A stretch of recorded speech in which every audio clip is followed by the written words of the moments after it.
One of the main concerns for married couples who are looking to qualify the institutionalized spouse for Medicaid is the financial well-being of the spouse at home, also known as the community spouse.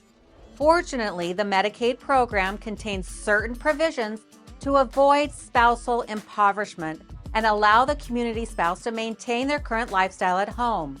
These measures include asset and income regulations that ensure the healthy spouse has enough to live comfortably in the community and avoid impoverishment. In terms of assets, the community spouse is allowed to retain an amount known as the Community Spouse Resource Allowance, or CESRA for short. Some states have a standard CESRA, which the community spouse cannot exceed, while other states have a minimum and maximum CESRA, where the allowance is based on the couple's total countable assets. The community spouse is able to keep half of the couple's assets, not to exceed the maximum and not to fall below the minimum.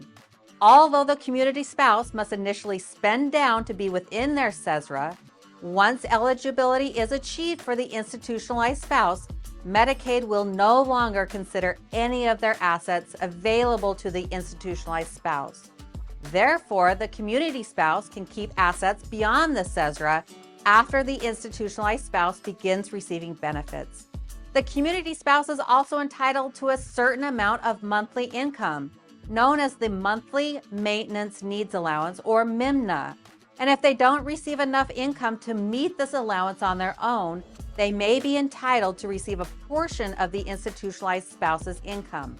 Like the CESRA, some states impose a standard MIMNA, while others have a minimum and maximum MIMNA, where the allowance is based on the community spouse's expected monthly bills at home, which may include their mortgage payments, utilities, and real estate taxes.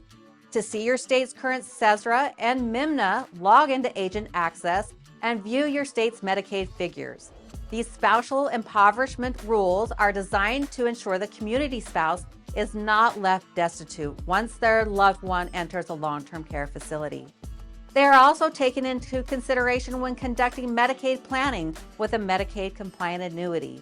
An MCA is a unique spend-down tool that converts countable assets into an income stream to accelerate Medicaid eligibility. For example, understanding the CESRA rules helps to determine how much should be funded into an MCA in order to qualify the institutionalized spouse for benefits. Additionally, if the community spouse's income is below the MIMNA, the couple may consider purchasing the MCA in the institutionalized spouse's name. Instead of the MCA payments going to the facility as the Medicaid copay, they would shift to the community spouse.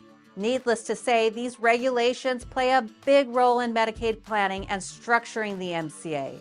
If you would like to learn more about Medicaid spousal impoverishment rules and how they affect crisis planning process, contact our office.